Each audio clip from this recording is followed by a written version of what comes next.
اسخن من كده وشايفين اللون بتاعها. اوريها لكم بقى بعد ما نحطها في الاكياس لونها عمل ازاي بعد ما بردت، وتحتفظ بلونها الاخضر الجميل دوت. ان شاء الله تبرد واوريكم بقى طريقه التخزين بتاعتها.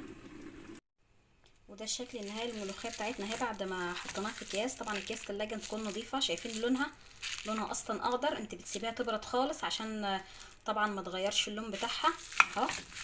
تبرد طبعا بالكياسيه على حسب الكميه اللي انت محتاجاها. انا عملت اهوت كيس من دوت لان انا عارفه بيعمل ايه. حطيت حوالي طبقين صغيرين اهو. طبقين طبعا بيتضاعفوا بيعملوا لك 3 اطباق او 4 صغيرين كمان على حسب بقى كميه البيت، وانت عارفه بتدي الكميه اللي انت محتاجاها قد ايه.